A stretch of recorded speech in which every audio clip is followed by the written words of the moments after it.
the end.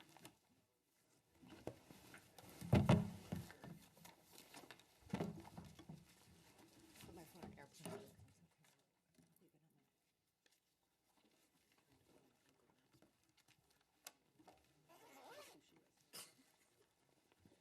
It's going to take me 8 hours and 55 minutes.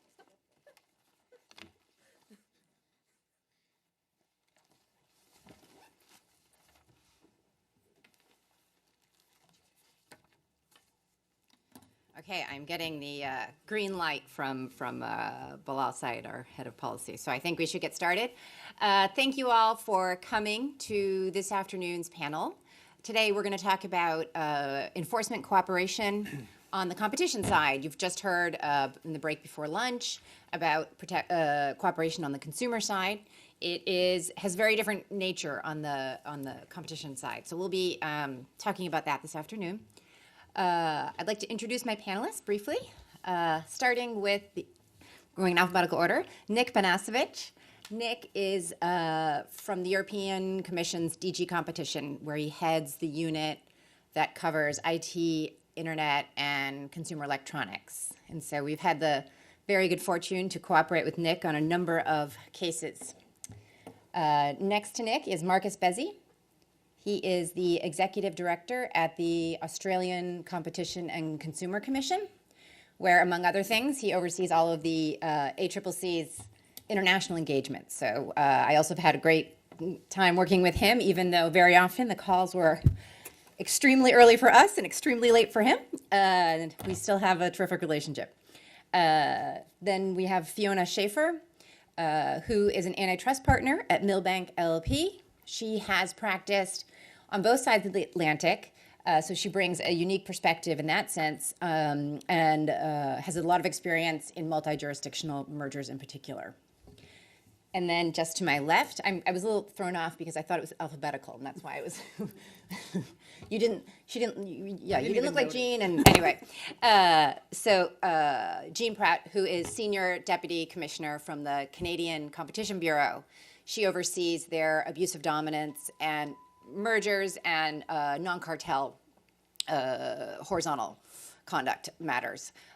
She also has experience at the ACCC, so I'm sure that she will bring that to the discussion today. So those are our panelists, and you're going to hear from them, not from me.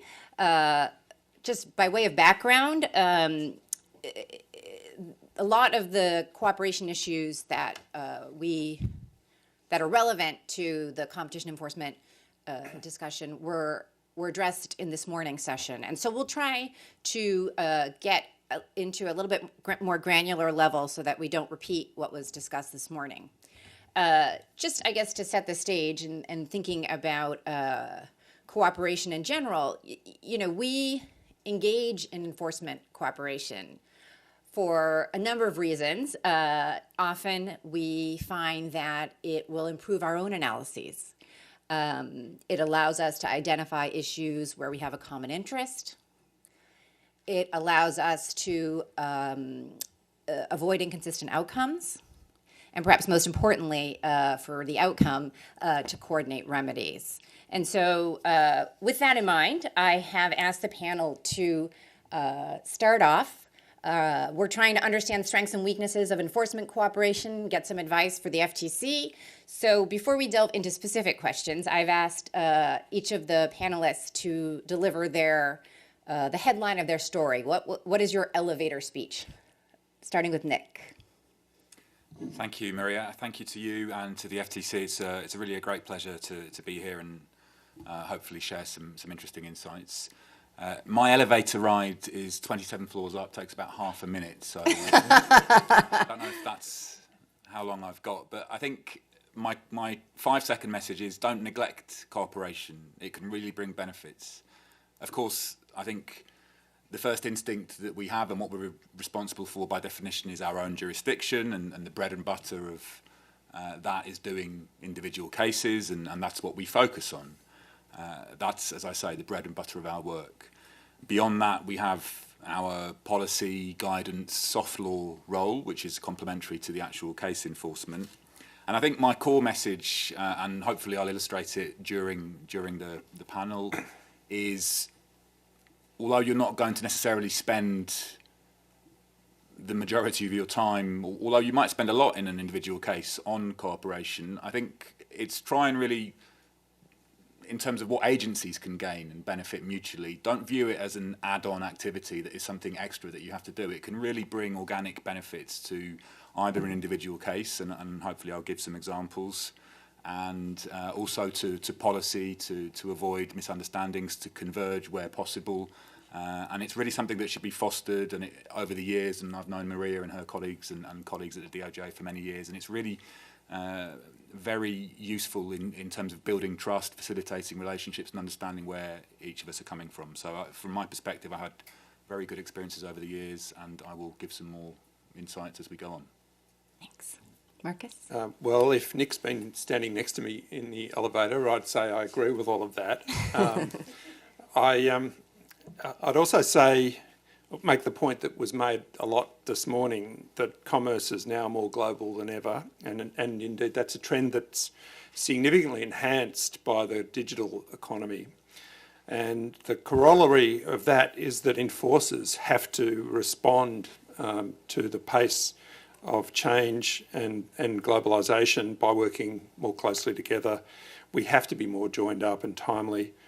And we need to do this for three reasons. Firstly, because I believe that in doing so, we will facilitate more efficient commerce. It'll actually be better for the commercial parties if we are more joined up.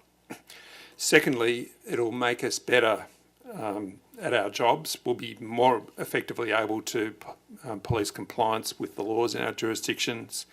And finally, because we've got scarce resources and working closely together is likely to prevent us from reworking issues, from seeking to reinvent the wheel or overlapping each other's work. It'll make us more efficient. Thanks. Great. Well, hopefully we're not in a Dutch elevator, so there's room for me as well. And I certainly agree with everything that both Nick and Marcus have just said. I particularly like the idea that cooperation is not the icing on the cake, but hopefully the glue, as Kovacic would say, or the icing in the middle. What does cooperation mean? It doesn't mean achieving the same result on the same timetable in every transaction or investigation. That's not cooperation, that's utopia, and that's never going to exist. But I do think it can and often does mean a greater understanding of the issues, an enhanced understanding, as you said, Maria, for your own investigation and how to address concerns. And it hopefully can be used to maximise all of the efficiencies in the process, given the substantive constraints and the procedural limitations that each jurisdiction has to live within. So I think from a private practitioner perspective, I agree there is a lot to be gained from cooperation.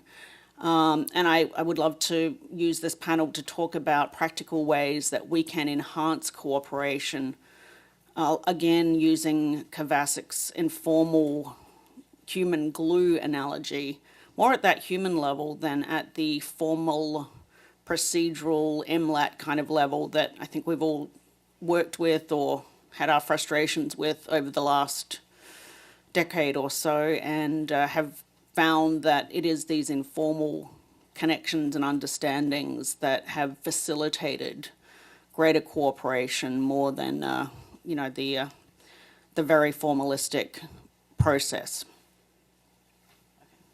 Well, I agree with everything that everyone said. The only thing I would add is I don't think cooperation is only good for enforcement agencies. I think it's good for business. It allows competition law enforcement agencies to benefit from the experience of one another, reach conclusions quicker, and with less probability of conflict, and ultimately, hopefully, increase timeliness and effectiveness of the outcome. But it's, as all of these people have said, it's more than about sharing information. It's that human glue. It's having the trust amongst agencies to be able to have productive discussions, to be able to exchange theories of harm, to talk about what they're hearing from the marketplace, to sort of be in a united front with the businesses so that they understand that it is in their benefit and it'll be more efficient for them to cooperate with all of us together.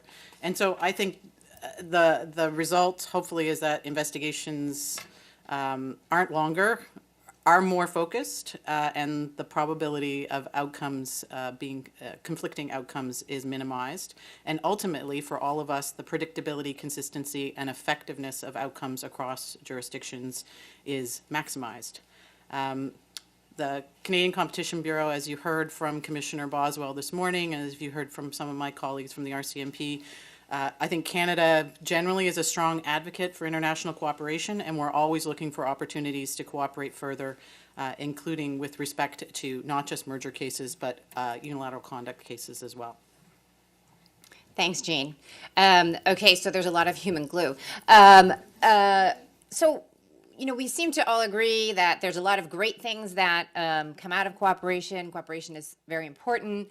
I guess drilling down to the next level, what can parties expect for agencies? And I guess for Fiona, what can agencies expect at a more detailed level from cooperation? And why don't we start with Marcus this time? Thanks, Maria. Well, there are things like sharing case theories. If waivers are given, there'll be sharing of information. If we use our formal processes, they can expect them to take a long time.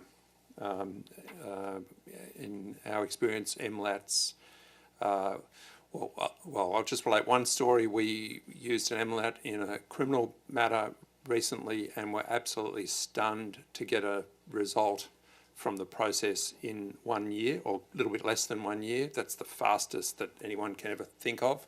Mostly they take 2 years, 3 years, 4 years. We've got 19th century formal cooperation procedures, 19th century timetable for our formal cooperation procedures.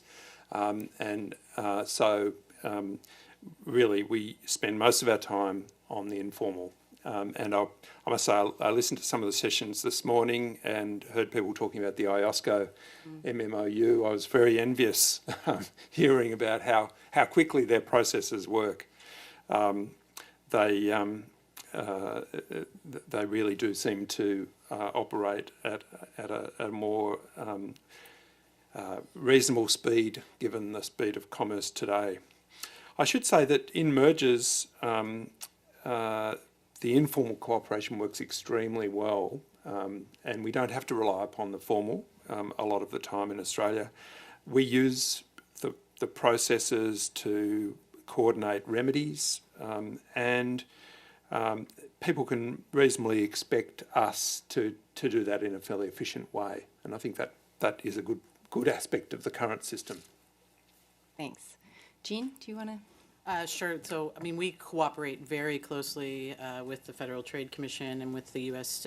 Department of Justice and the DG Comp. Those are probably the three jurisdictions or the three agencies that we cooperate most with. And if you're a party either on the merger side or on the conduct side, you can expect that we would have in-depth discussions related to investigative approach, theories of harm, market definition, concerns expressed by market contacts in the various jurisdictions, and frankly, our analysis of the data and evidence that we've seen.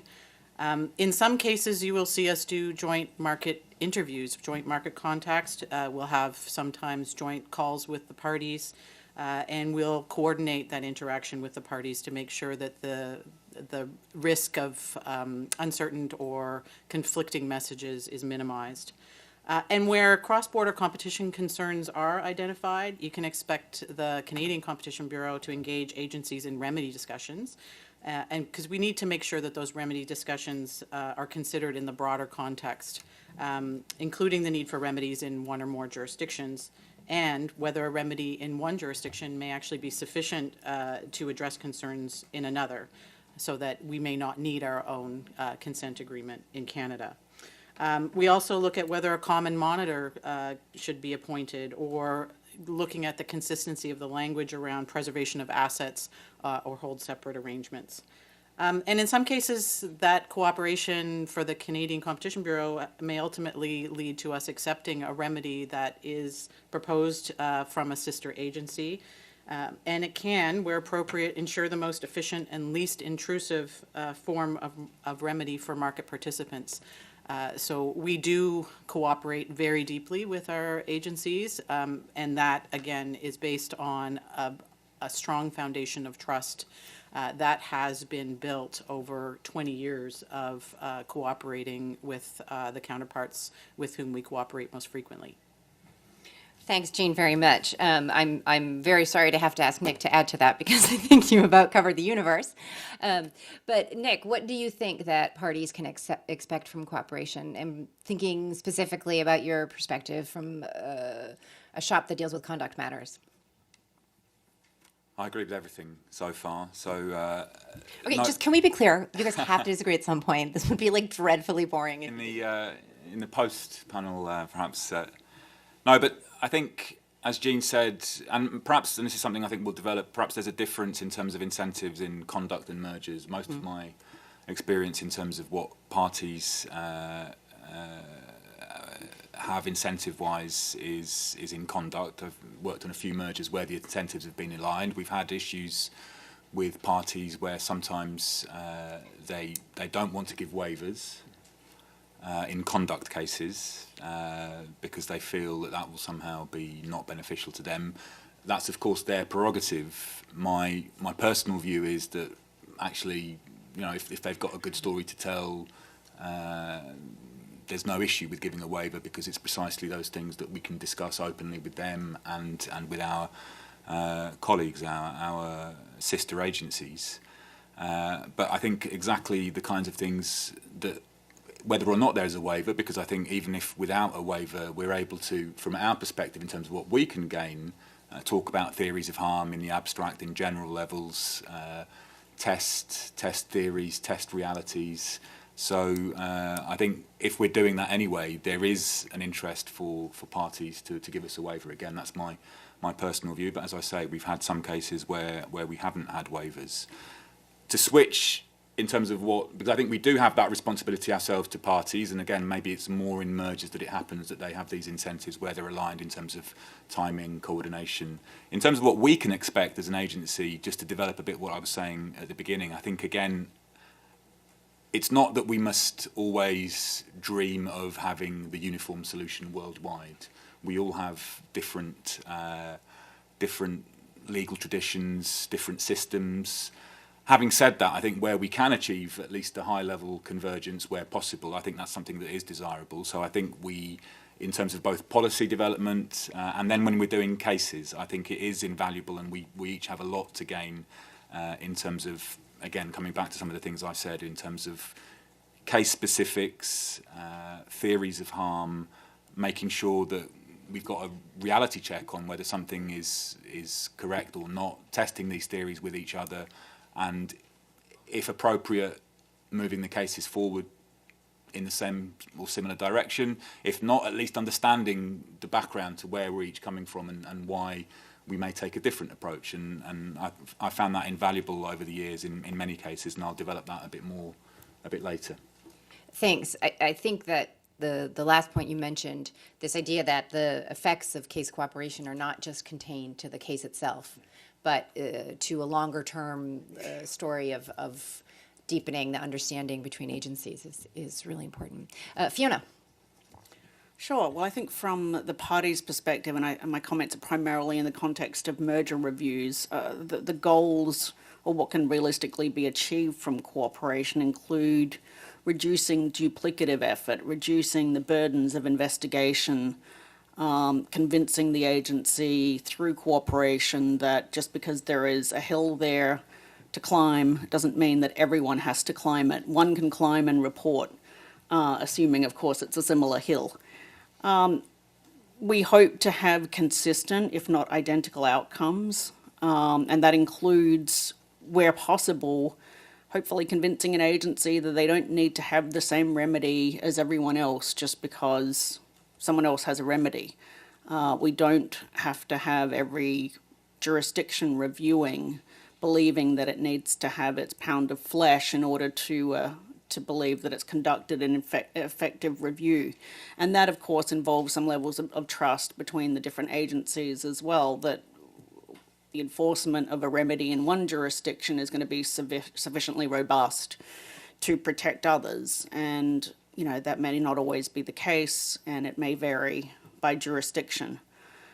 We hope also that through cooperation we will, if not have a shorter overall timetable, certainly not a longer one. I think that is sometimes a concern that private parties feel, is that a potential cost of cooperation is that you may be put on, in essence, the timeline of the slowest jurisdiction, rather than promoting efficiency throughout the process. I guess a word on waivers, just to Nick's point. In principle, I agree that knowledge is power, and I like everyone at the table to have a similar level of knowledge. If we have good substantive points and arguments and documents to share, or even if not so good, the agency can do a better job armed with that knowledge than if there is some game playing and trying to orchestrate the process and manage who knows what. I do think that calculus is quite different in merger versus conduct cases, and it's not a question of giving different agencies the same level of knowledge necessarily, although in some cases it can be. But I think for us there is a bigger concern in conduct cases that information provided to one regulator and then shared more broadly increases the risk of discovery, obligations, and private class action consequences that aren't so much of a practical concern in a merger context. So it's not the sharing within the agencies necessarily that is the biggest challenge there. It's what can be done with the information once it is within multiple agencies. We know that we're dealing with jurisdictions that have very different levels of confidentiality protection, and in some instances, for example, are required to give third parties due process or other government agencies access. So I think there's a greater feeling of concern about being able to manage the flow of that information in the conduct arena. Thanks, Fiona. I think we'll come back to that point about information exchange in a moment. But I think before that, I want to pick up on Marcus's point about keeping pace. And I don't know, the 19th century might be a bit of an exaggeration, but I think even 20th century tools are not fit for purpose. Last night, I was watching All the President's Men with my 12-year-old son, and they were trying to find the phone number for someone, and they had a room full of phone books, and he just kind of said, "What's that? What are they doing?" Anyhow, what types of things? What would a tool look like that was fit for the 21st century? You know, are these more in the realm of informal cooperation? What tools do you use? What tools do you wish you had? What can we learn from you? Would you like me to go first? Yes, that's why I'm looking at you. Yep. I'm sorry. Where do I start? So informal. I'll start on the informal. And look, I should say 95% of the cooperation that we're involved in, probably more than 95%, is informal, and it's very effective. And it involves engagement with the various agencies that we've got excellent relationships with. We've got many counterpart agencies that we've got second generation cooperation agreements with, or first generation cooperation agreements with, and they help to create a formal framework in which we can engage in informal cooperation. I should actually just go back a step.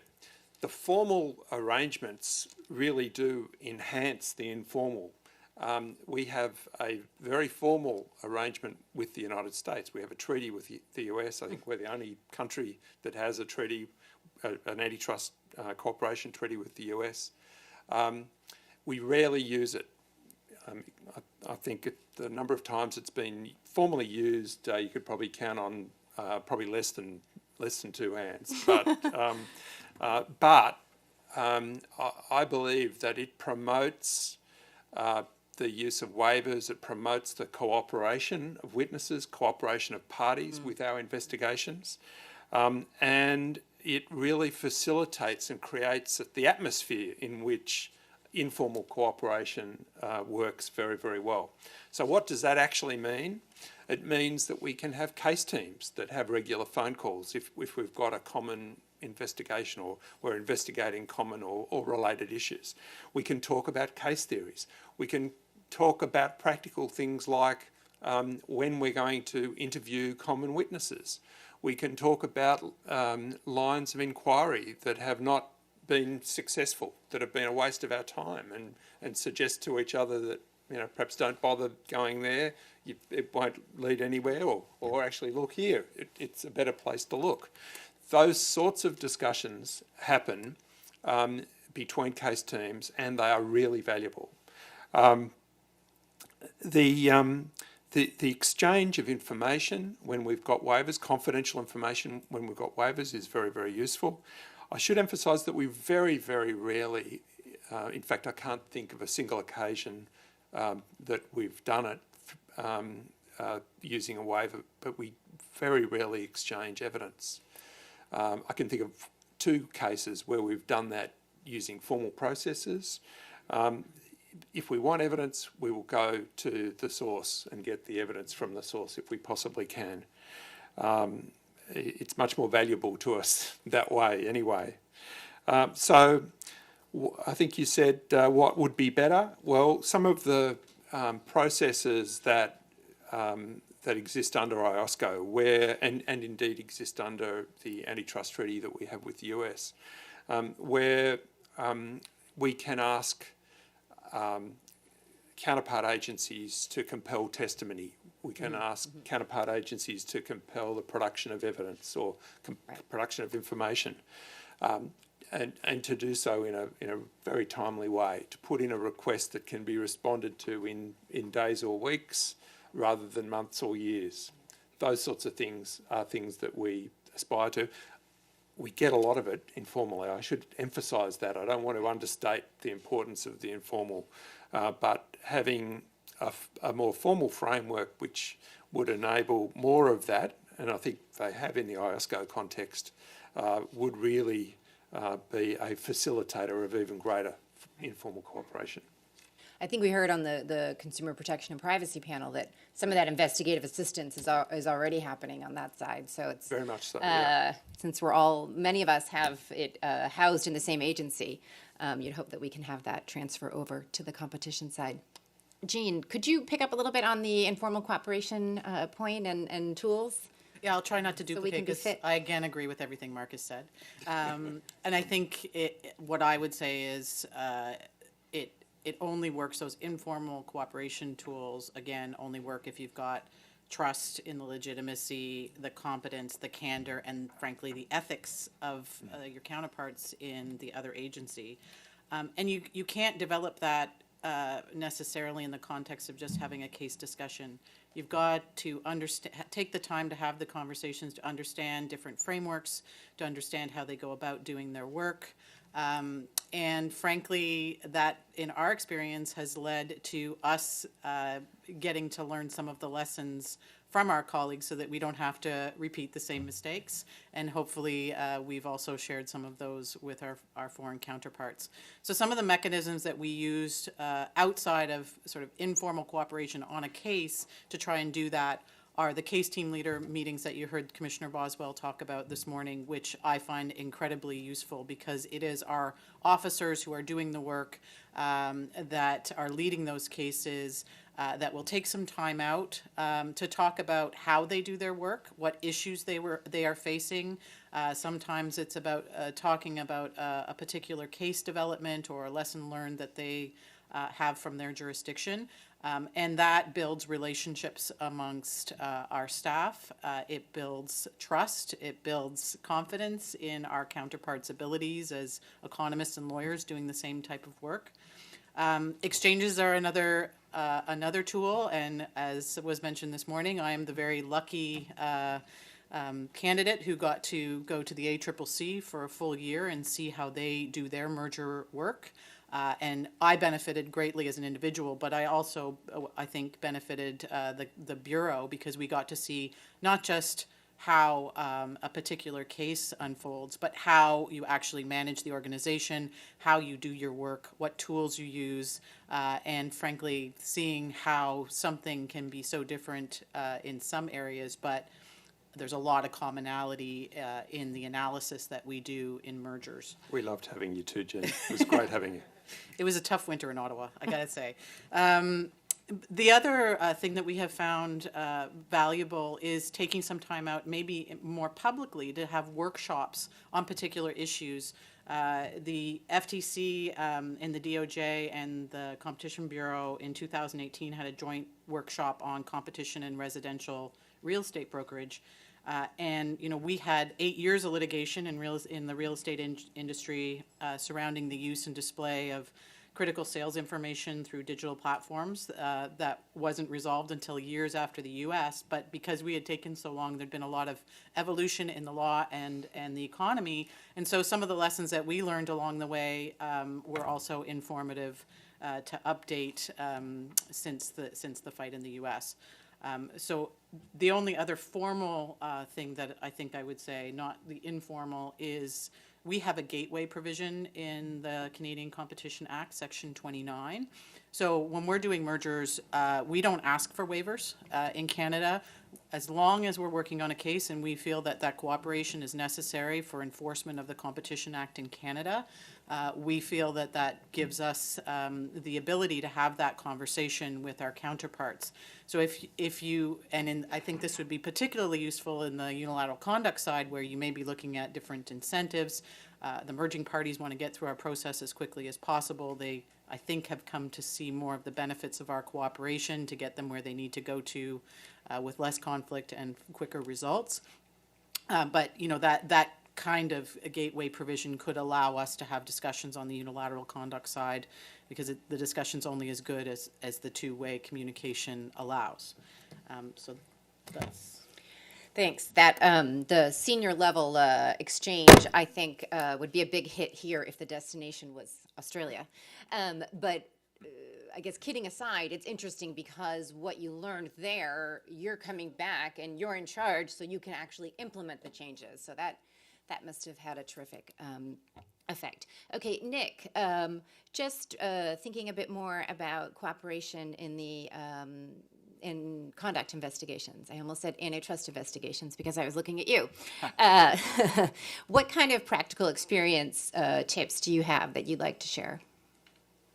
So I'm going to go back in time a bit and give you a couple of examples of a very intense cooperation with the FTC and the DOJ. Actually, let me first say, to go back a step even, for us, cooperation starts at home in the sense that we've got the European Competition Network, which I don't know if unique is the word, but it's a network of us, the European Commission, with all the national member state competition authorities in the EEA, the European Economic Area, all applying European competition law. And so we first need to cooperate at home in terms of both just allocating cases, and of course generally the European Commission does the cases that are of a broader geographic scope, whereas national agencies tend to focus on more national ones, and in terms of substance coordination as well. Beyond that, I think we have extensive international cooperation with all the major competition authorities around the world, including Canada, Australia. But to give the two examples that for me have been personally particularly instructive over the years, and going back to the beginning of the century, is first the Microsoft case with the DOJ, where, as background, you remember that the DC Circuit Court of Appeal affirmed a monopoly maintenance finding here under Section 2. And that was while our case was still ongoing in Europe. We had an interoperability and a tying of media player. And then there was a remedy implemented in the US that changed the way that some things were done. So it had a kind of factual impact on some of the things that we were doing in our case while it was still ongoing. And the issues were also, even though the liability case here was a bit different, through the remedy there was an interoperability element as well. So the kinds of issues were very similar. And we met, I think, for a period of a few years, twice a year. We'd come here once a year, and the DOJ would come to see us in Brussels. And it was invaluable just to exchange theories, to understand where each side was coming from, and to develop a trust and understanding over the years.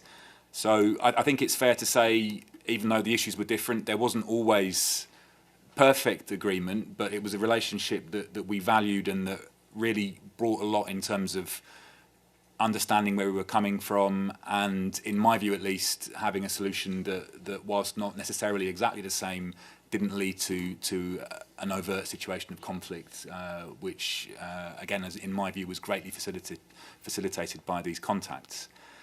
Second example is the kind of policy and case area of standard essential patents. This goes back to even Rambus with the FTC, where we had a similar case ourselves in Europe.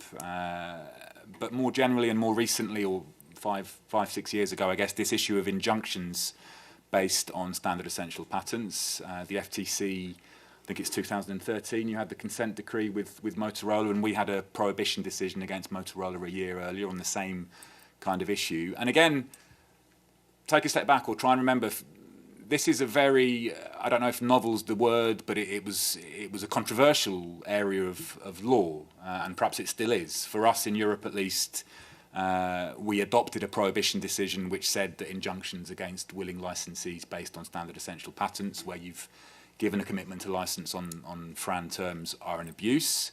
That was confirmed by our Supreme Court, the European Court of Justice, in a separate case, but the principle was confirmed.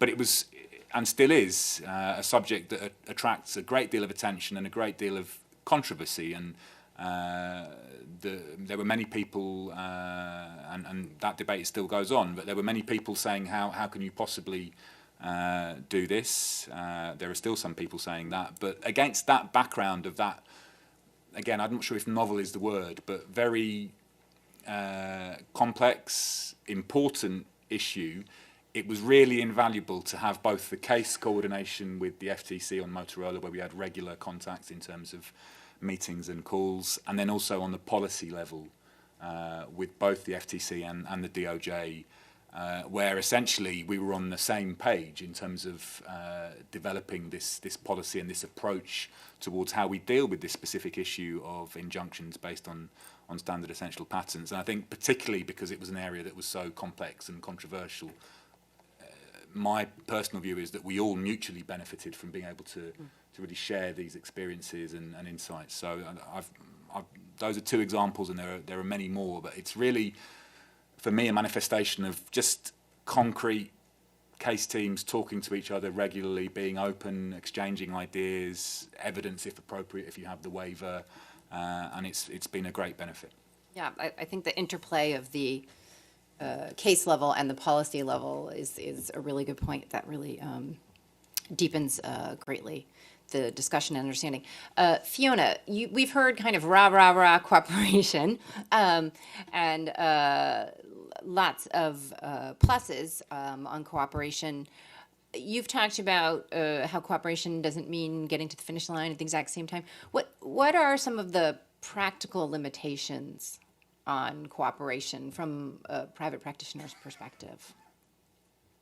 I think we start out with very different procedural frameworks in different jurisdictions. We happen to have probably two of the closest jurisdictions here in Canada and the US on process, but others look quite different in terms of the amount of pre-filing work in a merger context that needs to be done, the time that will take, the uncertainty around when you'll actually get on the clock in, say, Europe or China versus in the US.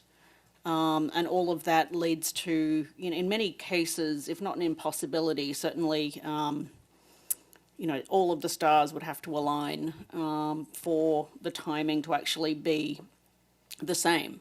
So we are working with different processes, different timetables, and I think we have to accept that the timing is not going to be the same. The question is, can we make it sufficiently compatible that we can have substantive discussions at a similar time frame, in particular on remedies, that will, minimize inefficiencies and maximize the ability to have a consistent, compatible remedy. And even when you've done all of those things and there's been, I think, an earnest, concerted goodwill effort to align those discussions, you're inevitably going to have cases where, something surprising happens, like one jurisdiction decides, yes, we like the remedy package that everyone else has agreed to, but lo and behold, we think there ought to be a different purchaser in our jurisdiction, which shall remain unnamed, than in the rest of the world, which, as you can imagine, when you're dealing with products that are sold around the globe under one brand name, can be pretty challenging. I'm not sure that cooperation could have changed that result, but you're always going to have these unpredictable aspects of a multi-jurisdictional merger review that can occur right up until the end. What can we do to enhance practical day-to-day cooperation? I think your earlier question, a lot of the time when we talk about cooperation, it's really in a bilateral context. You've got parties speaking with agency A, parties speaking with agency B, parties speaking with agency C, and then similar conversations happening between those agencies who are essentially, in some cases, playing Chinese whispers, but reporting on conversations they've had, trying to find common approaches, common understandings. I wonder sometimes, can we expedite, streamline those conversations to have fewer bilateral conversations and more multilateral conversations in the same room? Just as when we are faced with a conduct or a merger investigation ourselves, trying to understand better the facts, what's going on, where we often have multi-jurisdictional, multi-council calls. I don't see why we couldn't do more of that involving multiple agencies on the same video conference or the same phone call. There is a limit, of course, where you get these huge conversations that, are impossible to schedule and no one says anything because there's 100 people on the line. So, yes, that level of cooperation can be unwieldy, but I think we could do more to explore having simultaneous conversations. I think there's been a mindset, probably maybe more in the minds of, maybe equally in the minds of the companies and council as well as agencies, that everyone needs to have their kind of process, everyone needs to have their separate meeting, everyone needs to have the merger explained to them, in Australian or in Canadian or in... but I don't think that that's necessarily the case, not for all meetings or forms of cooperation. So that's something I think we could do more with. That's a really interesting idea. I mean, we've heard earlier and on this panel that there's a lot of joint third-party calls. I know at the FTC we have limited experience with joint party calls, but that's a really neat idea, and it's certainly very 21st century if it's video. So thinking, I guess, so those are some of the practical limitations on the practitioner side. Thinking about some of the practical limitations on the agency side, it seems like the one that has appeared a few times in this discussion is confidentiality. Nick has already talked a little bit about what we can exchange when we don't have waivers, so what falls within the realm of public or agency non-public information. So as he said, theories of harm, market definition, kind of basic thinking on remedies. But of course, those discussions are much more robust when we're saying because of evidence of X, Y, and Z. Marcus, you had mentioned that you have an information gateway in Australia. What does that mean, and what can the FTC learn from that? So an information gateway is a legislative provision that enables our chairman to make a decision to release material that we've obtained through some confidential process, either a compulsory power, exercise of a compulsory power requiring compelled production of information, or otherwise, and it enables us to release that information without the consent of the party whose information it is. So it's something we don't do lightly, and it's something we don't do often, and it's something we'll only do if we're really 100% confident that people are going to comply with the conditions that are imposed on the release of the information. So if we're dealing with a trusted agency and we are confident that they will maintain the confidentiality of the information that we disclose, then we have got the capacity to release it. As I say, it doesn't happen very often. There will be more than just a set of conditions imposed. There's usually a fairly rigorous process that we put in place to ensure that the conditions are complied with. So there's reporting, and after the agency that's received the information has finished with it, we'll require them to give the information back. And I should say this is a very similar provision to a provision that the CMA has in the UK and that Canada has. And it, as I say, can be.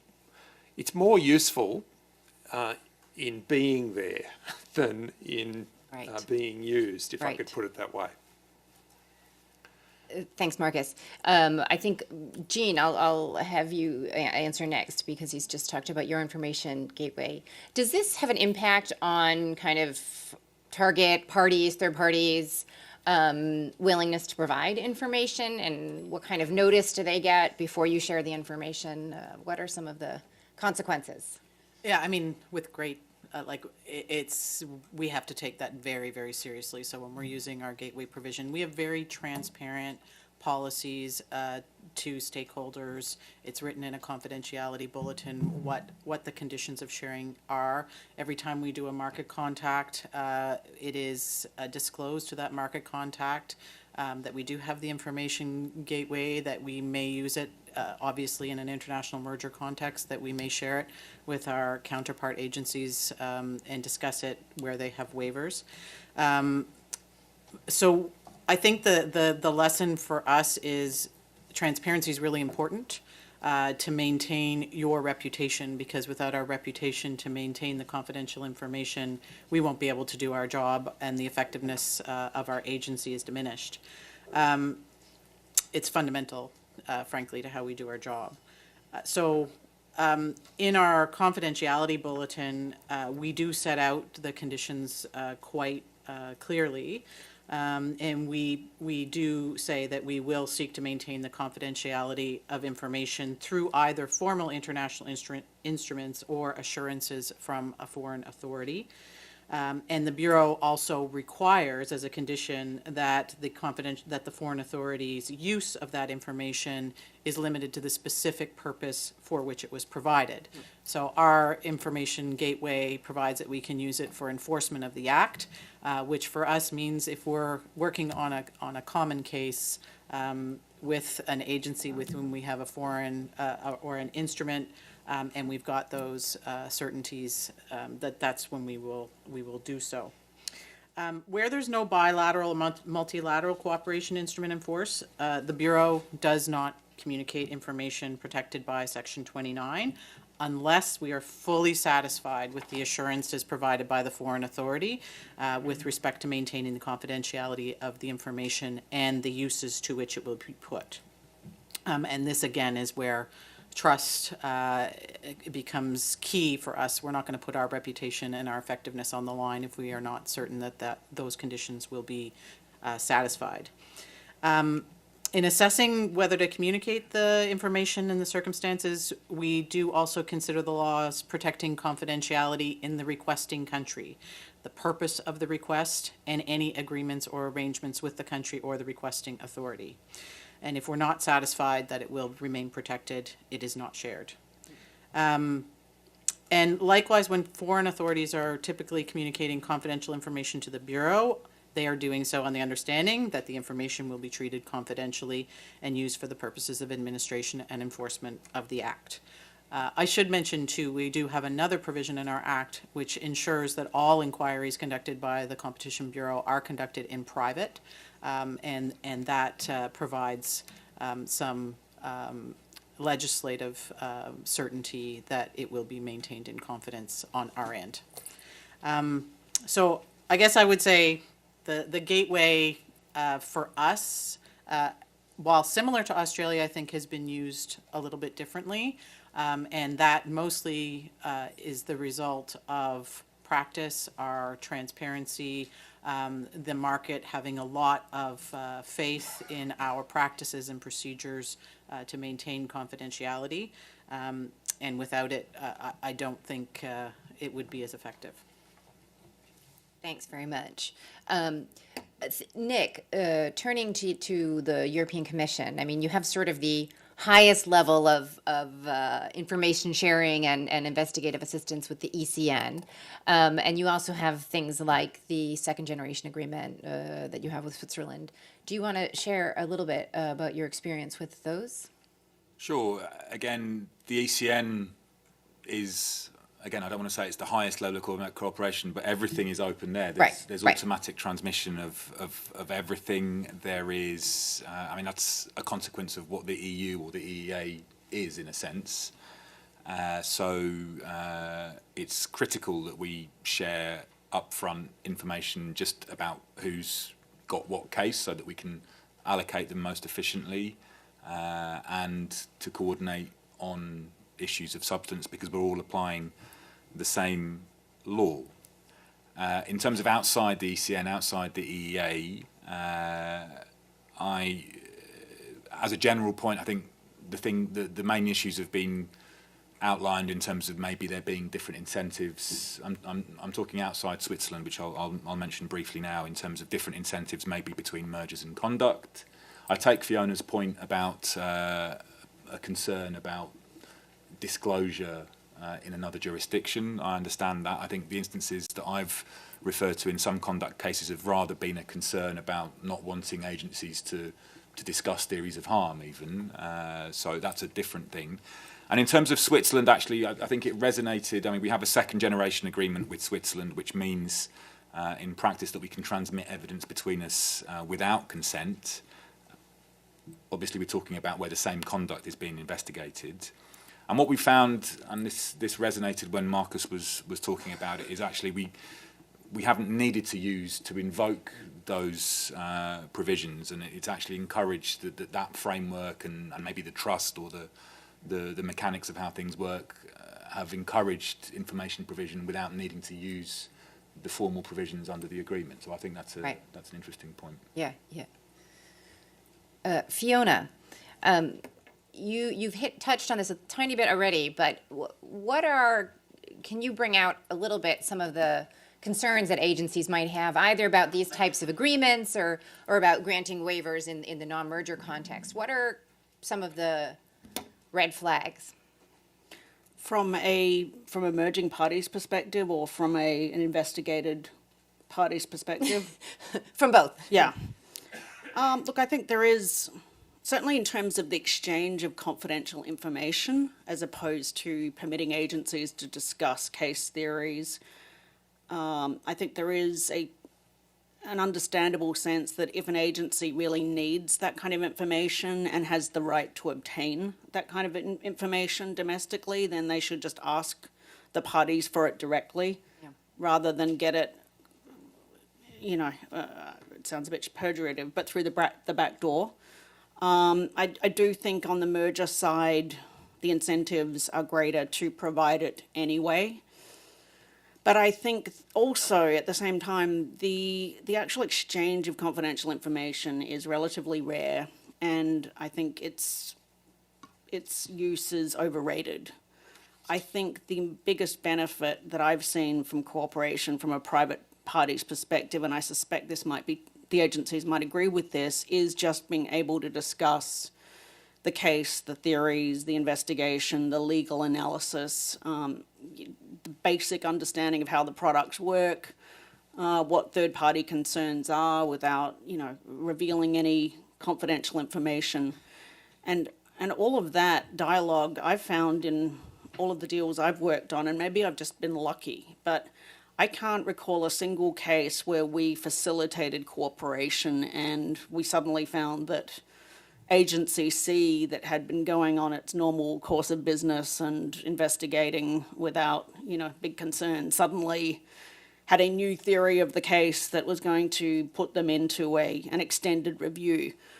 I've always had the opposite, namely Agency C, when we have facilitated contact with Agency A and B, typically has been relieved to know that Agency A and B is investigating these particular areas, that it doesn't necessarily have to cover all of the same ground. And I have found that it's expedited, not prolonged, the review or started new lines of attack that didn't exist before.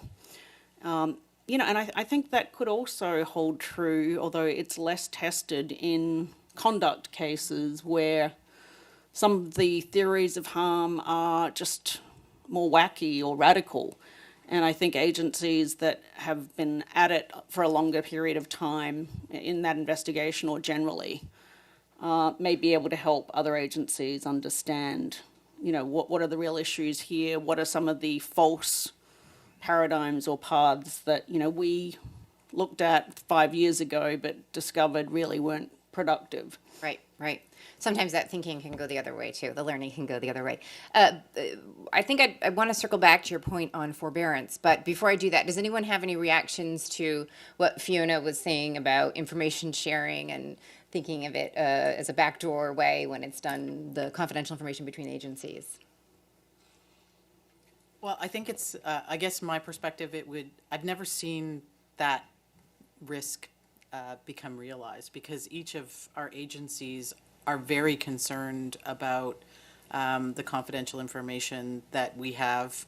That we want to minimize the risk of that, because otherwise it would be a reputational risk for us doing our job. And I do think, a lot of the value, unless you're doing a joint investigation where there is evidence that you need in another jurisdiction, most of the value of that cooperation can come from not providing confidential, competitively sensitive third-party information. So if you have waivers or you have a gateway provision, that facilitates that cooperation quite well. Yeah, and I agree with that. I mean, parties know if ever we're using an information gateway, and it happens rarely, but they know it's not done secretly. It's done in their knowledge. It's done transparently. I don't want to, Fiona, I may have misinterpreted you. When you were talking about backdoor, I think you meant even in the presence of waivers. You didn't mean out extra legally, right? Yeah, I meant exchange of confidential information where there are waivers, but the agency couldn't get that information directly. Right. Nick, do you have anything you wanted to add here? Nothing spectacular, I think. Okay, I have one question from the audience, but before we, and I encourage other questions, so now's the time to write them. But before we get to that, I wanted to talk, I think because at the end of the day, the goal, the immediate goal in a particular case of cooperation is making sure that you don't have conflicting remedies, that you have remedies that are, if not identical, at least interoperable. And we've heard some discussion today that, there's been a lot of agencies, more agencies looking at things than there used to be. And sort of the question about should we be giving more attention to cooperation in the form of forbearance than coordination. And Fiona, if you could start that discussion for us. Sure. Well, we were having a discussion at lunch, and Marcus mentioned the magic pudding story. I said to Marcus, will this audience understand the magic pudding story? And looking around the room, I see there are bemused faces. Well, it's a story we all told our children growing up in Australia, or as a child, I really enjoyed it. The magic pudding just never stopped producing pudding until the entire town was flooded with porridge and pudding everywhere. Well, no agency is a magic pudding. Agencies have limited resources. They can't just keep on producing.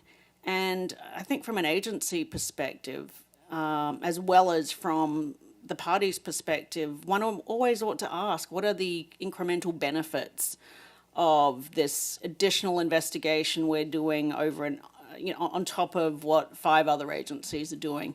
What are the incremental benefits of a remedy that is the same or virtually identical to what another agency has obtained, as opposed to taking our limited resources and using them for investigations and transactions that these other 5 agencies couldn't review?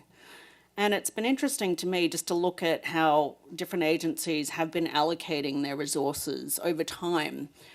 Brazil is an agency that comes to mind when I think about some of the cartel investigations and merger investigations they focused on maybe 10 years ago. My anecdotal perception is that there was a lot more of an international dimension to them than there is today. I think some of the larger Brazilian investigations have involved, in more recent times, transactions in the educational sector, in the healthcare sector, in the domestic financial services sector. And their bang for their buck in those investigations, I think, is significantly higher than it would be if they were another Me Too in a global transaction. Having said that, is it realistic to say that if the US is looking at a deal, or the EU is looking at a deal, or Canada, and they've got remedies, that everyone else should just back off? No, of course not. But I think at each stage of the investigation, it's useful for the agencies to ask themselves, what is the incremental value, and what are the areas of this transaction that may be specific to our jurisdiction that the other people aren't covering? What are the holes that we need to fill potentially for our jurisdiction that the others aren't worrying about, as opposed to retreading the same ground? And as counsel to parties to transactions and conduct investigations, we ought to be asking ourselves those same questions about what are the specific impacts of this transaction or our conduct on this jurisdiction. That's very interesting. Thank you, Fiona. Marcus, what did you say to the magic pudding discussion? And what are your thoughts on the topic more generally? Well, exactly. We're not a magic pudding. We have limited resources. We've got to use them intelligently. So we've got to focus on the things that are most important within our jurisdiction. Fiona raised the cartel issue and international cartels, and we could all spend all of our time doing international cartels and nothing else. And they're very important. Don't get me wrong.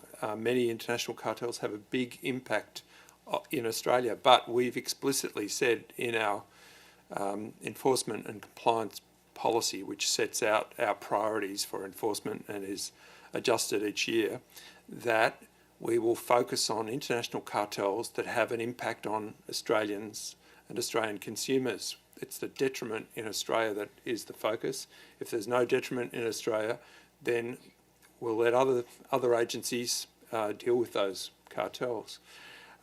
Similarly, in mergers, we will focus on the detriment in Australia. We'll focus on a remedy that can fix the problems we've identified in Australia. And if it happens that remedy has already been devised somewhere else, and the remedy somewhere else will completely fix the problem in Australia, then what we can do is accept what's called an enforceable undertaking, which is essentially a statutory promise, which requires the parties to give effect to whatever the commitment that's been given outside Australia is. Give them that they're required to give that commitment to us in Australia, and that essentially deals with the problem that we've got jurisdiction to deal with. That allows you to have something that you can enforce if there's a... We've got something that we can enforce, Right. and and we're recognising that our resources will be managed Better in focused. a better way. Right, right. Jean? Well, I guess speaking, the Canadian approach in mergers in particular, we actually have accepted and gone probably one step further than what Marcus was saying, and not even put a consent agreement in place in Canada, because we have been satisfied that the remedy mostly in the United States addresses our concern. The only way we get there, though, is, again, to have really close cooperation. We need to understand the scope of the issues. We need to understand the scope of the remedy. And frankly, we also need to have trust in the agency that they are going to enforce that remedy at the end of the day, which we have full faith in the U.S. Department of Justice and the U.S. Federal Trade Commission to do that. One of the primary reasons that we do use comity and forbearance is because we think it allows a more effective and streamlined remedy that's least intrusive to business, avoids conflict, and simultaneously allows us, as a very small agency north of the 49th parallel, to focus our scarce enforcement resources. So 2 examples I would give. We had one where we accepted the US FTC's remedy in the GSK-Novartis merger in 2015. So we were satisfied there. We didn't even need a Me Too registered consent agreement. We were fully satisfied that the scope of the remedy addressed our concerns and would address the anti-competitive effects on the Canadian market. The second one, which is more recent, was a case we cooperated on with the U.S. Department of Justice, UTC Rockwell, last year, which was an aerospace systems review. And in that case, just to underscore the importance of the cooperation to get us to the comity, we cooperated closely with the US DOJ and the DG Comp throughout the review. There were waivers in place in both of those jurisdictions by all the parties. We shared information and conducted some joint market calls. We discussed issues of market definition, presence of global effective remaining competition, and remedies. And we determined that there were likely a substantial lessening of competition in 2 product markets for pneumatic ice protection systems and trimmable horizontal stabilizer actuators, THSAs. And Rockwell's relevant business, they were located primarily in the US and Mexico, and these products were distributed on a global basis. So we got to a place where we didn't have any assets relevant to the remedy in our jurisdiction, and we were fully satisfied that the remedy addressed our concerns. The other side of comity, which I'm not sure the parties appreciated at the time, Commissioner Boswell talked about our simultaneous filing of litigation in the Staples Office Depot merger a couple of years ago. Part of that was we did not see the need to file an injunction the same day, because we knew that there would be an injunction proceeding by the FTC. And so the parties did actually benefit, because they didn't have to face an injunction proceeding north of the border as well as south of the border. We benefited greatly from cooperation in that case. Again, we had one of our Department of Justice lawyers come and was seconded and was actually part of the FTC counsel team to see how the injunction process worked, to see the evidence go in. At the end of the day, the injunction in the United States took care of the issues in Canada. So they still benefited. They probably didn't like it because it was in the form of litigation, but it could have been worse.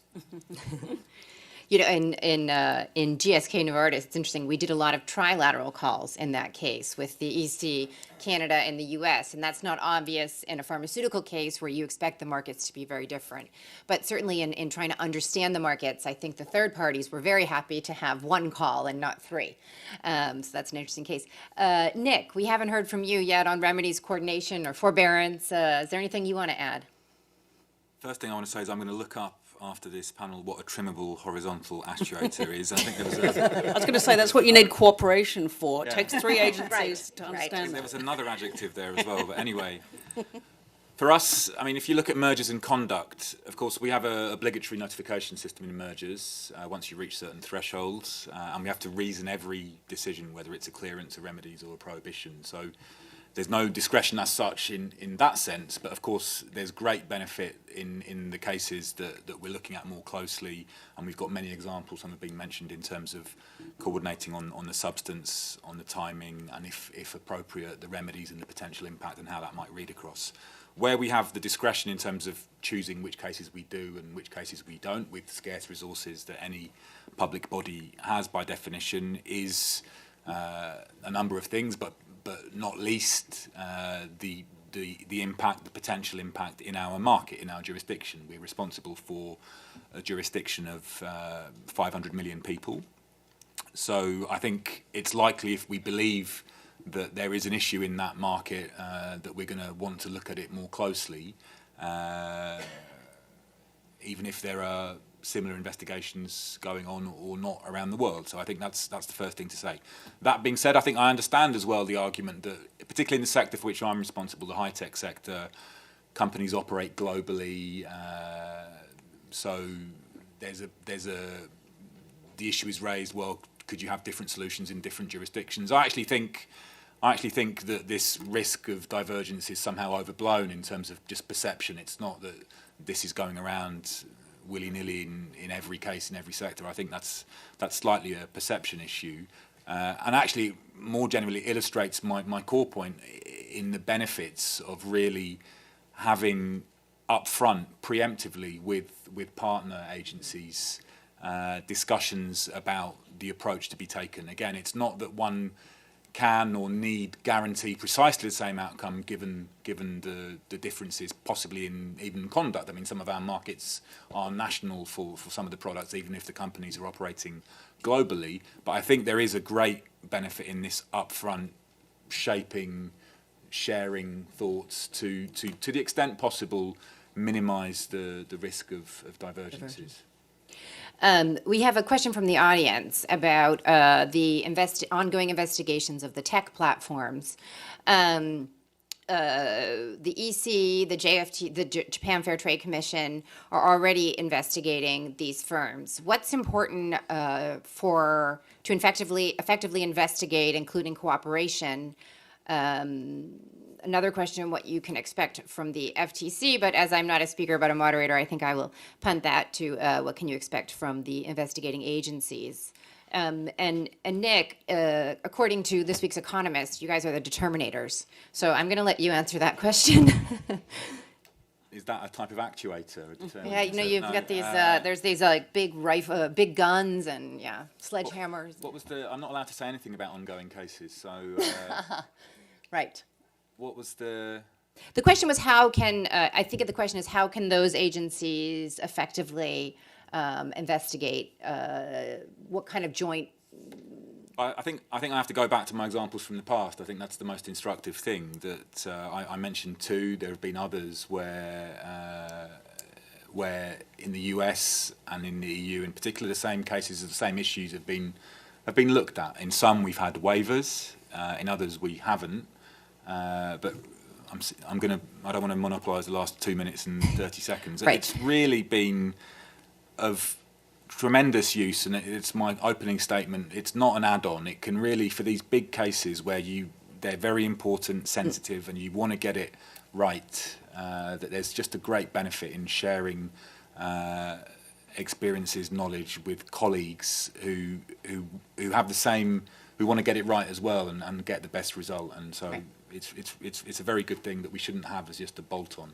Can I just add on that, maybe the cooperation 2.0 for digital platform investigations is not necessarily between antitrust agencies, but between antitrust agencies, consumer protection and privacy agencies, because, and I think the term forbearance might come in there as well, in that not everything involving a digital platform is necessarily an antitrust issue.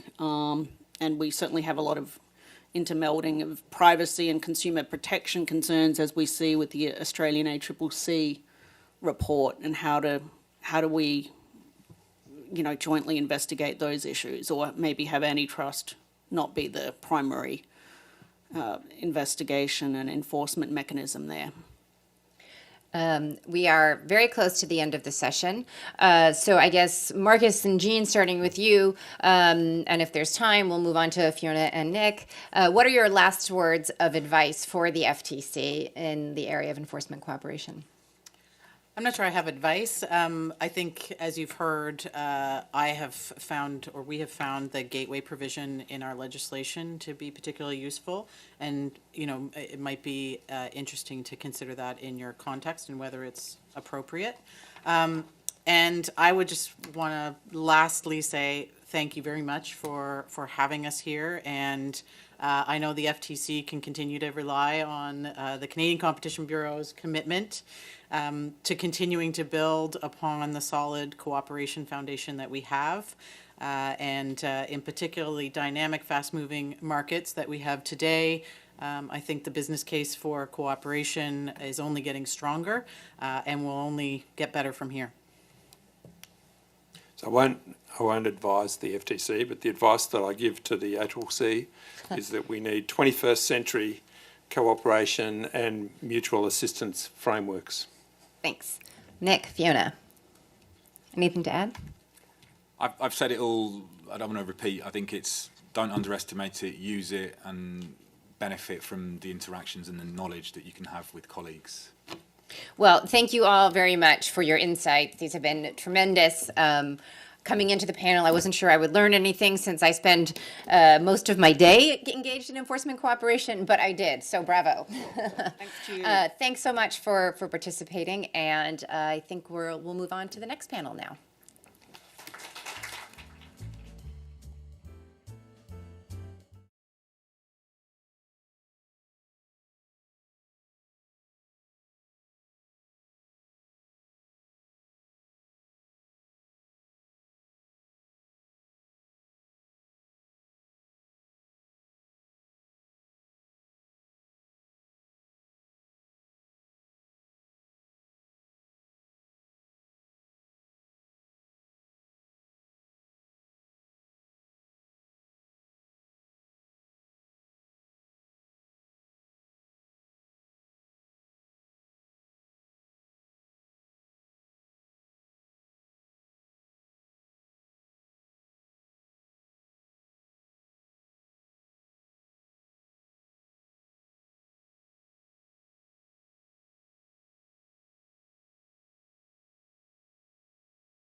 Dionne Woods-Bell. I'm a lawyer in the Office of International Affairs at the Federal Trade Commission. And I'm so excited to be here today. It is my extreme pleasure to introduce Julie Brill. Julie is Corporate Vice President and Deputy General Counsel for Global Privacy and Regulatory Affairs at Microsoft. Of course, everybody in the building knows her as a former commissioner and friend of the Federal Trade Commission. She's widely recognized for her work on internet privacy and data security issues related to advertising and financial fraud. She's received so many awards, we could not list them all in her bio, nor could I enumerate them here today. One of my favorite is the top 50 influencers on big data in 2015. And one of my favorite memories is working together with her in Brussels on these same issues. Thank you, and please welcome Julie.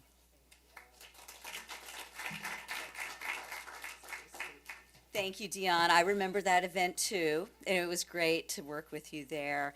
And it's really an honor to be here today to contribute to today's important discussions on the FTC's international role in a world transformed by digital technology.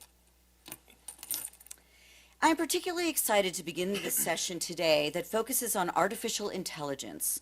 We have a truly distinguished panel, some of whom are there, here they come, of experts from around the world who will explore the implications of artificial intelligence at a time when innovative technology calls for innovative thinking about policy and regulation. Today's discussion comes at a critical moment. During the past few years, how people work, play, and learn about the world has been transformed. Industries have been reinvented. New ways to treat diseases emerge almost every day. Driving all this change are groundbreaking technologies like cloud computing that enable us to collect and analyze data at a scale that has never before been possible. But what we have experienced so far is just the beginning. Rapid progress in the field of artificial intelligence has delivered us to the threshold of a new era of computing that will transform every field of human endeavor. Already, almost without us noticing, AI has become an essential part of our day-to-day lives. It powers the apps that help us get from place to place, predict what we might want to buy, and protects us from malware and viruses. This is just a hint of what's possible. Artificial intelligence has the potential to improve productivity, drive economic growth, and help us address some of the most pressing challenges in accessibility, healthcare, sustainability, poverty, and much more. Yet history teaches us that change of this magnitude has always come with deep doubts and uncertainty. I believe that if we are to realize the promise of artificial intelligence, we must acknowledge these doubts and work to build trust.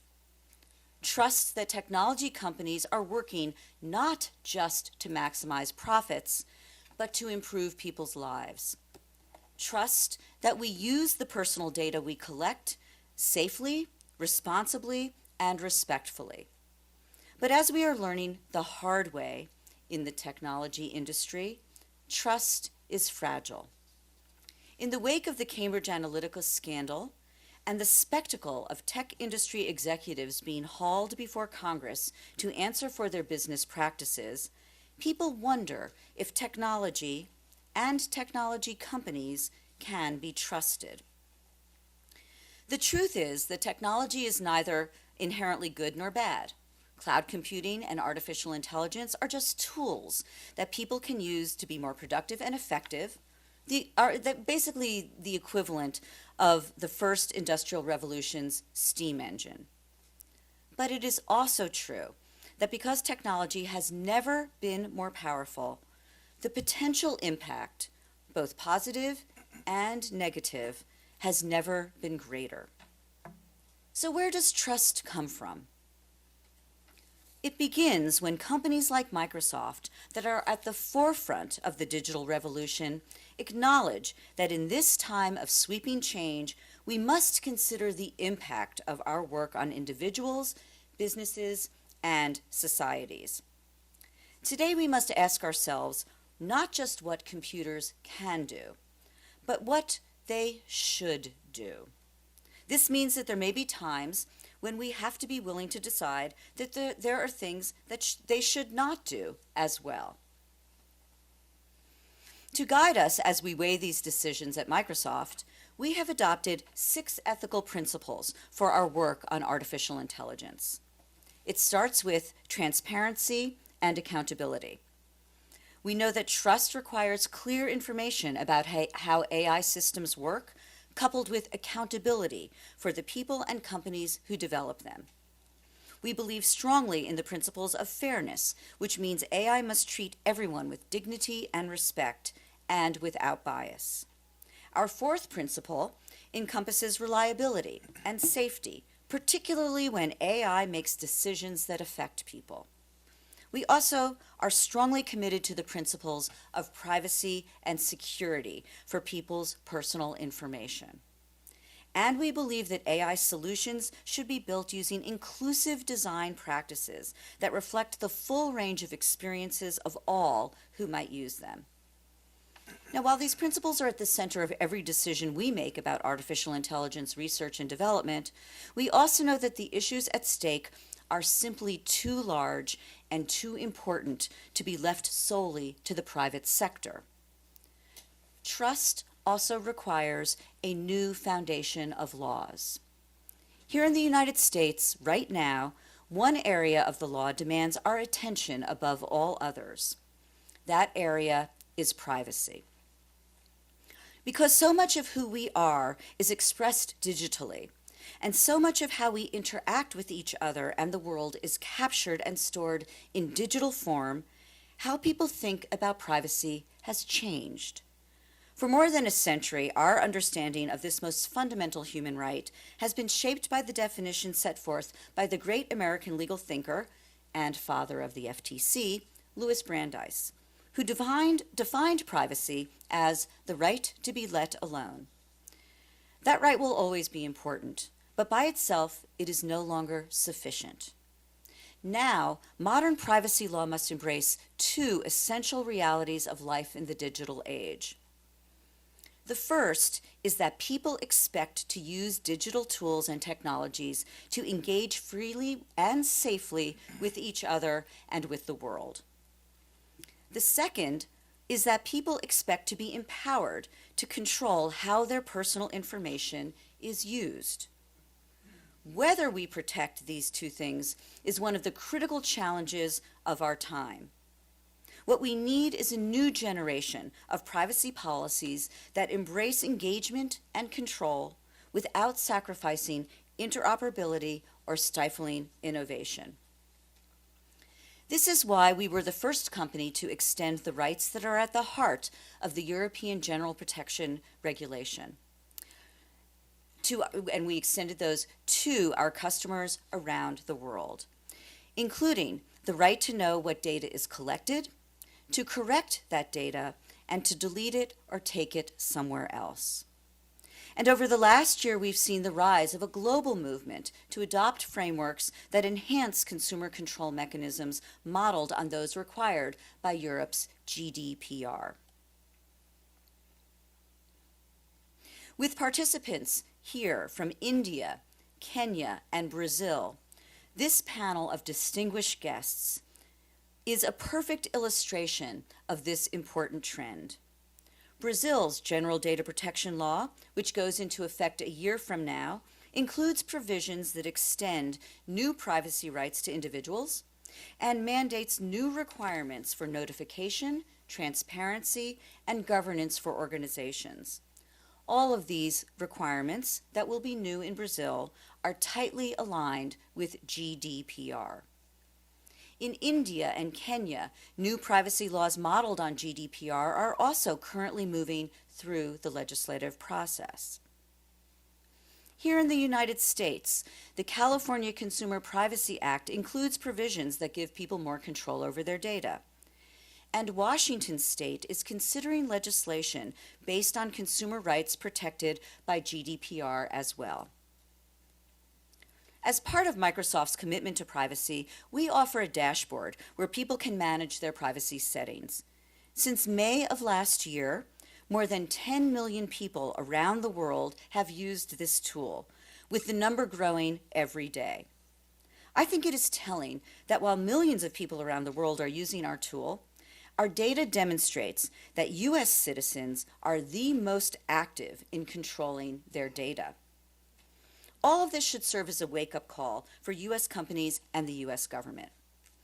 At Microsoft, we believe it is time for the United States to adopt a new legal framework for access and use of data that reflects our new understanding of the right to privacy. To achieve this, I believe a strong U.S. framework, frankly, a strong privacy framework anywhere in the world, should incorporate 4 core elements: transparency, through robust standards that include clear and appropriate privacy statements within user experiences; individual empowerment that grants people meaningful control of their data and privacy preferences; corporate responsibility that is built on rigorous assessments that weigh the benefits of processing data against the risk to individuals whose data may be processed; and strong enforcement and rulemaking, and here that means in the United States that should be all embedded at the U.S. Federal Trade Commission. While updated privacy laws are essential to building trust, new uses for artificial intelligence are emerging that will require special consideration for their own specific regulations. Facial recognition is a prime example. This technology has shown that it can provide new and positive benefits when used to identify missing children or diagnose diseases. But there is a real risk which includes the danger that it will reinforce social bias and be used as a surveillance tool that encroaches on individual freedom. This is why Microsoft has called on the U.S. government to regulate facial recognition with a focus on preventing bias, preserving privacy, and prohibiting government surveillance in public places without a court order. It is also one of the reasons we have testified in support of the Washington State Privacy Bill, which includes provisions that address many of these important concerns about facial recognition technology. We need laws that place appropriate guardrails to ensure that companies don't take unfair advantage of individuals or violate people's fundamental rights. That is the essence of trust. We believe that guardrails can be designed in ways that facilitate global interoperability and promote innovation, so we can all work together to continue to harness the potential of the digital revolution to improve people's lives and drive economic growth. This will require a commitment from all of us to engage in ongoing discussions and consultations that span governments and sectors.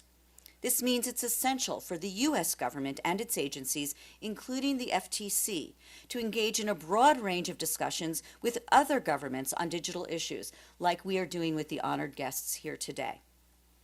Just as important are gatherings like this that will bring people together from around the world to explore policy approaches to new emerging technologies like artificial intelligence. More than 100 years ago, when Brandeis defined the right to be let alone in his famous law review article, The Right to Privacy, he described with great eloquence the ongoing process by which rights evolve as humanity progresses, and how the law adopts and adapts in response. Political, social, and economic changes entail the recognition of new rights, Brandeis wrote, and the law, in its eternal youth, grows to meet demands of society. Brandeis was moved to write this article because of the impact of photography, mechanical printing presses, and other disruptive new technologies of his time. Today we stand at the beginning of a new era of disruption and change, a time of technology-driven transformation that will require the recognition of new rights and the development of new laws to meet the demands of our societies. It's a task that will ask us to convene in hearings like this one and in forums, meetings, and conferences around the world to grapple openly and honestly with a host of issues that will touch on virtually every aspect of our lives and our businesses. We at Microsoft look forward to being a part of these conversations and to working in close partnership with all of you to make sure that technology moves forward within a framework of respect for human dignity and with the goal of serving the greater good. Thank you.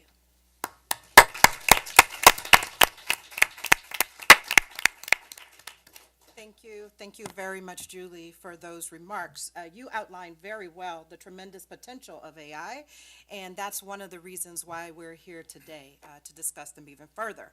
Well, I'm still Dionne Woods-Bell, and my co-moderator here is Ellen Connolly, an attorney advisor in the Office of Policy Planning. And together, we want to welcome you to our panel on international engagement and emerging technologies focusing on artificial intelligence. You're in for a treat. As Julie described, we have quite a panel assembled for you here today. This session is a follow-on to the hearings in November, which focus on the same topic. And following the November meetings, colleagues here at the FTC, and a lot of influence from Ellen here, said we should go deeper. We should focus on international issues. So today, we're thrilled to have this impressive group of international officials, practitioners, and academics here and on the line from Harvard. During this panel, we'll touch upon a variety of issues, and we'll go deeper and let you see what these colleagues have to offer. We won't go into great detail on their bios, but we couldn't resist showing off a little bit for you and letting you know who they are. On the line from Harvard is Chimamanda Arun. She's a fellow at the Harvard Berkman Klein Center for Internet and Society, and she's the assistant professor of law at the National Law University in Delhi. Her chair is there, and her picture will soon be on the line, and she can hear us right now. Next, we have, again, he's still James Dipple-Johnson. You saw him earlier. He's a deputy commissioner from the UK's ICO, and prior to the ICO, he was in the Solicitor's Regulatory Authority, where he had been director of investigation and supervision, and he's not from the Ministry of No. Next, Francis Kariuki, Director General of the Competition Authority of Kenya. Mr. Kariuki is the founding member and the current chairman of the African Competition Forum. He's also an expert in fintech.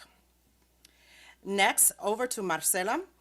She's a partner at VMCA Advogados in Brazil, focusing on data protection and antitrust. She served as advisor and chief of staff for the president of Brazil's famous CADE. Over to Isabel. She's president and member of the board Autorité de la Concurrence. She was previously the president of the 6th Chamber of the Conseil d'État, the French Supreme Administrative Court, and other governmental capacities. And last but not least, we have Omar Tini. Omar is a vice president and chief knowledge officer at the International Association of Privacy Professionals. He wears so many hats, we couldn't list them either. He's affiliate scholar at Stanford and senior fellow at the Future of Privacy Forum. So before we get started, we want you to be open to looking to questions. We have our colleagues here. We're going to have short introductory comments from each colleague, and then we'll have a moderated panel discussion, and we hope that you enjoy. Great. So I will start us off by giving each of our panelists a chance to make a brief introductory statement to describe for us the key competition, consumer protection, and privacy issues that they see emerging around the artificial intelligence field. And we will start with Chimamanda. Thank you for having me. It's such an honor to be a part of this panel, and I'm happy to see that the FTC is listening to voices from around the world. If I were to give you the 3 or 4 big highlights of how I would think about AI and the right to privacy and data sets in India, it would be, the first would be in terms of global companies, usually American companies operating in India versus Indian companies operating both in India as well as elsewhere in places like Kenya. The second would be in terms of data, because as you know, it's a very big country and it provides large and rich data sets that can be complicated in ways that I'm going to describe to you shortly. The third is that perhaps some of you have heard that there has been a rich and again contentious conversation about the right to privacy in India in the context of state surveillance, but also in the context of data protection. So we've had a major case on the right to privacy, and we've also got a data protection bill, which is very interesting, so I'm going to describe the highlights of that for you. And the final, because we're discussing this in such an international context, is this sort of almost a clash of jurisdictions that arises from the Indians, for example, floating proposals of data localization in certain contexts, but also the ways in which India is coping with norms that are emerging from the US and from Europe. So the first is very simple, which is that, as you know, the major technology platforms like Facebook and WhatsApp and Google are used extensively in India, and they have huge user bases in India, but there are also many Indian citizens that access them and have their data on them. Although I will focus a little bit more on the information platforms, it's good to note that Airbnb, Uber, and other technology platform companies are also offering services in India. So our legislations, our new Privacy Act, our proposed amendment to our Information Technology Act, are all coping now with the very real idea that there are many Indian citizens whose lives are affected by these technologies that are designed elsewhere based on rules from elsewhere.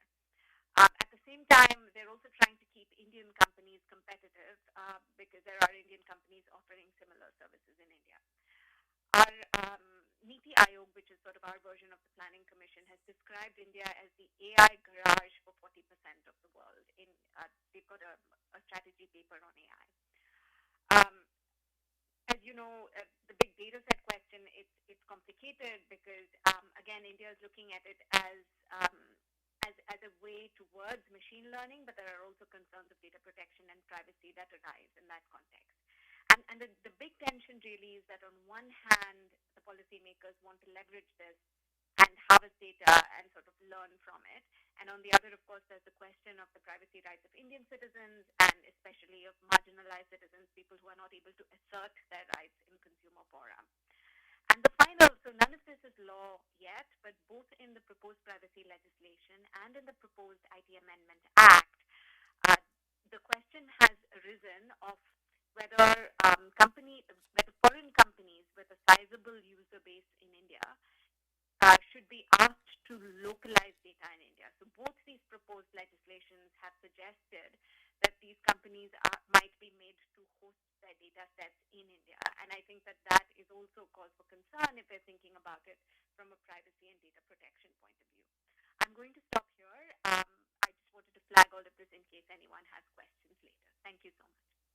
Thank you very much for those really interesting comments. We'll move down the line, and next up is James. Thank you very much, and thank you. It's an honour to be here on this panel with you today. So I've got four issues, and I think the first of which has already been very ably covered, which is that about public trust and the risk of losing public trust in the rollout of AI systems, and the role of regulators needing to work together both within country but also internationally. Which is my second theme. You know, this is an emerging area, one where I don't think we still have a clear picture of what AI's impact on our societies will be. And with that in mind, it's important that regulators keep themselves up to date, keep relevant, and work together with others. And that's very much the approach we've taken in the UK. The ICO has a remit in some of the technology, but actually we work very closely with, for example, colleagues at the Competition and Market Authority, the Financial Conduct Authority, the Centre for Data Ethics and Innovation, and the Alan Turing Institute to look at the common issues that face us all and how we can improve our regulation. An important third issue is to look at not only whether the data is held, and when we talk about big data sets, we sometimes think of the big tech companies, but in the UK context, the state has large and valuable data sets too. The UK National Health Service and the UK Education Service have very comprehensive data sets with millions of data points, which would be of value to a number of organisations around the world. And we are seeing increasing use of AI in the public sector as a model of efficiency and to help us all strive to meet our budget considerations. AI is being looked at for use to decide whether UK citizens are likely to commit crimes, which crimes should be investigated, who's likely to reoffend, who's likely to pay their rent on time. And that is beginning to introduce issues of fairness, accountability, and transparency. And so that's why, as a regulator, we are really keen to keep abreast of development. So we're putting a lot of effort into doing that. We are recruiting postdoctoral researchers to help us look at how to regulate AI. We've taken new powers to examine AI's use and look at AI systems in practice and in operation. And we've reconfigured the office to set up an entire part of the office that will just focus on innovation and technology. I said it this morning, I'll keep saying it, we're not the Ministry of No, but we think the GDPR provisions around data protection impact assessments and our work around, for example, regulatory sandboxes and innovation hubs with other regulators, we're trying to encourage early dialogue to tease through some of these issues together, because I'm not sure any one of us has the perfect answer for all the scenarios. Thank you. Francis. Thank you, Ellen and Dion. It's a pleasure for me to be here and to share my thoughts in regard to AI. And my view is, as a competition and consumer protection regulator, what am I worried about? And I have about 4 issues. And these are transparency and information asymmetries. What I would like to say is that AI has both created positive and externalities. And in terms of competition and consumer protection, there's an argument which has been found that they bring more efficiency in terms of prices and greater transparency compared to the traditional retail sales channels. And there's an inquiry which has been conducted in Europe, and it has shown that. And also they provide additional benefits on these platforms. For example, AI-enabled search platforms could improve choice and value for consumers. However, the other challenge I've encountered challenge in regard to we don't appreciate the criteria behind the decisions of AI. They are only known to the designer of these systems, and therefore the merchant or the consumer may not be aware of how the system has been created and it's allocating the prices. So there's the risk of intentional design of the systems in favor of certain participants in the market. And this could be quite catastrophic in the continent I come from, where there's a lot of market concentration, and therefore the companies which are in Africa then can expand their space by being buyers against the consumers in Africa. The other areas, it's also barriers or pathways to entry. In Kenya, I've seen some positive externalities, especially AI has enabled new innovations, where in Kenya we have seen recent expansion of financial services for people who are not included in the financial services, and therefore companies have been enabled to expand financial services through lending decisions for previously people who are not captured in the financial services and also in the insurance sector. The challenge I see also from the AI is the line between open and proprietary data. AI often creates what is called unfair data on individual that is perhaps not factual, but opinion based. And therefore, we might not get an optimal position for the product which is being offered or the prices which are being offered in the market. And therefore, the challenge going forward is how do we determine data which is a product and which data is an input? And this choice of where the line is will have significant competitive implications as we move forward. Besides information asymmetry, I've seen AI can also be used in consumer protection issues, discrimination based on other social issues like the region where people come from, or even race, as I had mentioned earlier. And these are some of the things where we need, as regulators, both of competition and consumer, to look before we fly, because right now is that we're flying blindly and we might be flying into a storm. Thank you. Marcella? So, first of all, thank you, Dion and Ellen, for the invitation, for the FTC to both invite me personally, but also Brazil to be a part of this discussion. A lot of the points that have been raised here focus on procedural challenges of AI. What I would like to also mention is perhaps the difficulty in both attaining international convergence in these topics, not necessarily laws that are exactly the same, but that point in the same direction, and also convergence within the many fields of law that are connected to AI, right? So here at the FTC, we're naturally discussing antitrust, consumer protection, and privacy. And even when we're speaking only of these three areas of law, we can already see that sometimes the objectives of these policies are not always totally convergent. So what I would like to just to give an example, I guess, that is comparing privacy and antitrust, that to me is very clear. What technology has enabled today is for many companies to unilaterally access information, and AI has also allowed that information, this data, to be combined and used efficiently for many purposes. So now we can know who bought something, how that person bought it, and so forth, and create, for example, consumer profiles.